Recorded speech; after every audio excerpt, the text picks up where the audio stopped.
आज के वीडियो में हम लोग सीखेंगे कि विलोपन विधि से समीकरण को कैसे हल किया जाता है।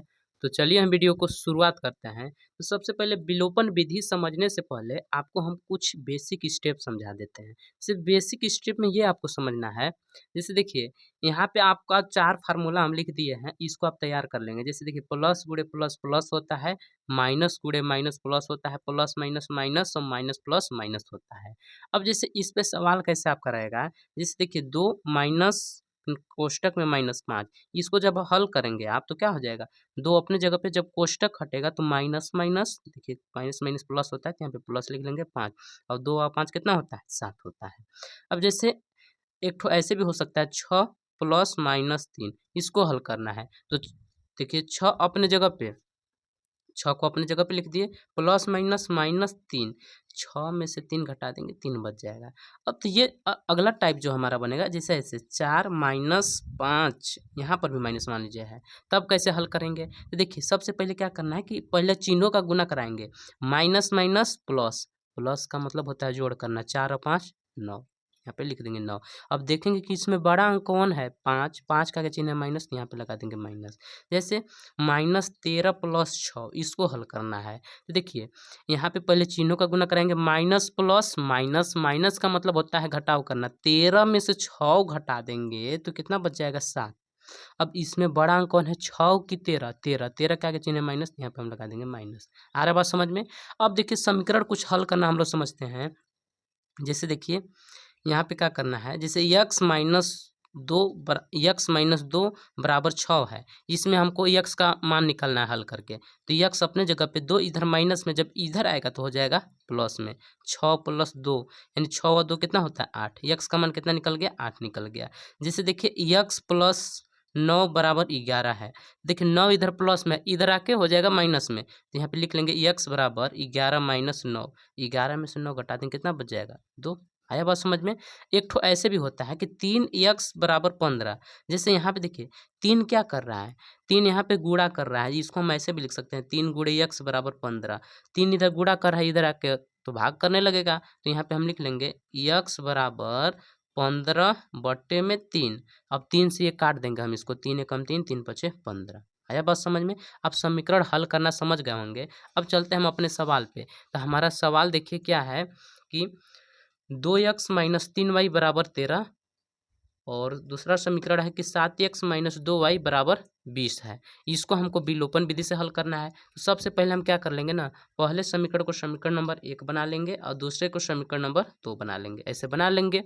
अब देखना क्या है, इन लोग का विलोपन विधि में गुणांक को बराबर करके घटाने पर या जोड़ने पर 0 बनाया जाता है। जैसे यहाँ पे देखिए यक्स का गुणांक कितना है, गुणांक का मतलब ये होता है कि यक्स के आगे कितना अंक है 2 है, अब यहाँ पर भी यक्स के आगे कितना अंक है 7 है। अब ध्यान से समझिएगा, यहाँ पे इसका गुणांक 2 और 7 है, तो क्या 2 और 7 आपस में बराबर है क्या, नहीं, तो बराबर नहीं है तो बराबर करना पड़ेगा। इसके बाद देखिए यक्स का गुणांक आप देख लिए बराबर नहीं है, अब उसी प्रकार वाई का गुणांक देख लेंगे, यहाँ पे y का गुणांक 3 है, यहाँ पे y का गुणांक 2 है, यहाँ पर भी बराबर नहीं है। तो क्या करेंगे, ध्यान से समझिएगा, आप चाहे तो यक्स का गुणांक बराबर कर सकते हैं, चाहे y का गुणांक। चलिए हम यहाँ पे यक्स का ही गुणांक बराबर कर लेंगे। 2 और 7 बराबर नहीं है ना, तो 2 और 7 का हम एलसीएम लेंगे। क्या करेंगे, 2 और 7 का एलसीएम ले लेंगे, यहीं पे किनारे में 2 और 7 का, 2 से कट जाएगा एक बार में 7, 7 से ही कट जाएगा ना, यानी 1, 2 सते 14, एलसीएम कितना निकला 14 निकला है। अब देखिए जो समीकरण 1 है ना, ये 2 में कितना से गुना कर दे के 14 बन जाए, यानी 2 के पहाड़े में 14 कितना बार में आता है 7 बार में। तो यहाँ पे हम लिख लेंगे कि समीकरण 1 में हम 7 से गुना कर लेंगे। अब देखिए कि यहाँ पे लिख लेते हैं समीकरण 1 में 7 से तथा अब देखिए समीकरण हम 1 में 7 से गुना करेंगे, ठीक है। अब देखिए कि 7 के पहाड़े में 14 कितने बार में आता है, 7 के पहाड़ा में 14 2 बार में आता है। तो हम लिखेंगे कि समीकरण 2 में कितना से गुना करने पर, 2 से गुना करने पर। तो यहाँ पे लिख लेंगे समीकरण 2 में 2 से गुणा करने पर। तो चलिए गुणा कर लेते हैं। इसमें समीकरण 1 में हमको 7 से गुना करना है, तो यहाँ पे हम लिख लेंगे 7 गुणे कोष्टक में ये लिख लेंगे 2x माइनस 3y बराबर 13 गुणे 2, मतलब सॉरी यहाँ पे 7 रहेगा। कहने का मतलब 7 इधर भी गुना करेगा और इधर भी गुना करेगा, तो चलिए गुना कर देते हैं। 7 दूना 14x और 17 21y, 21y और बराबर 13 सत्ते 91। इसको समीकरण नंबर हम 3 बना देंगे। इसको समीकरण नंबर कितना बना देंगे? 3।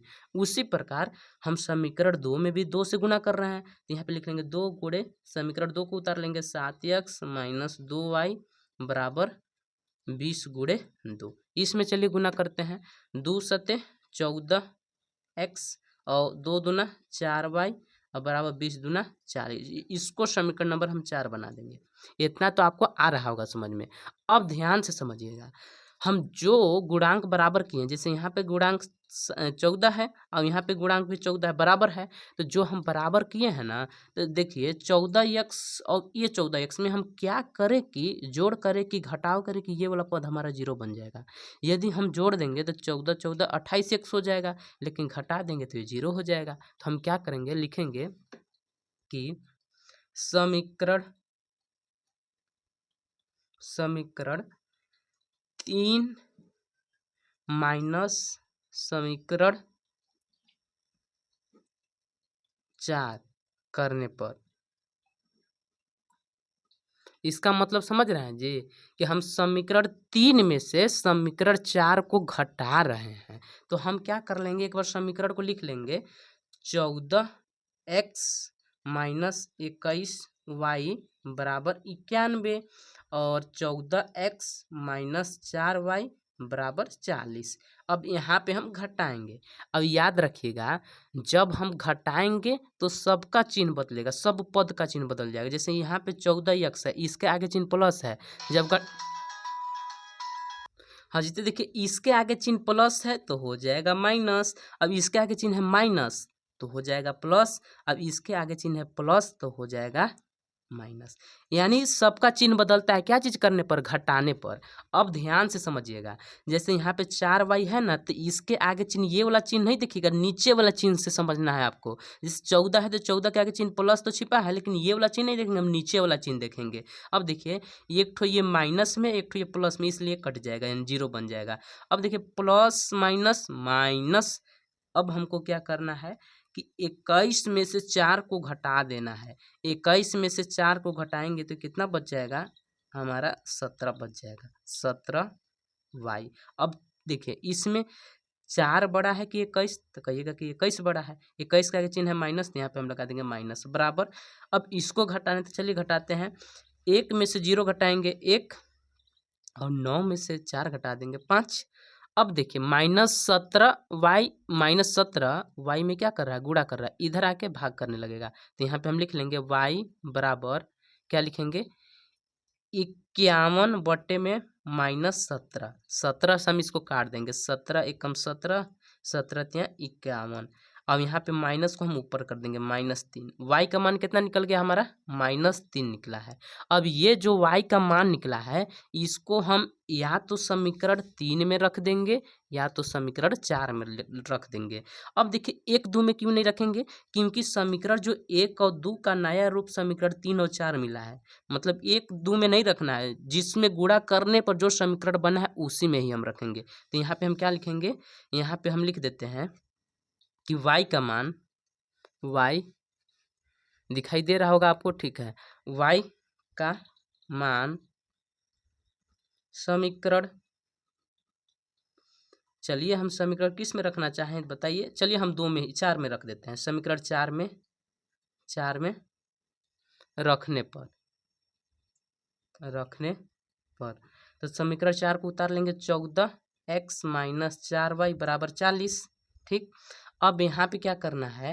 y के जगह पे रखना है -3, तो यहाँ पे लिख लेंगे 14x माइनस 4 गुणे -3, क्योंकि y का मान -3 है, बराबर 40। 14x माइनस माइनस प्लस 4 तिया 12 बराबर 40।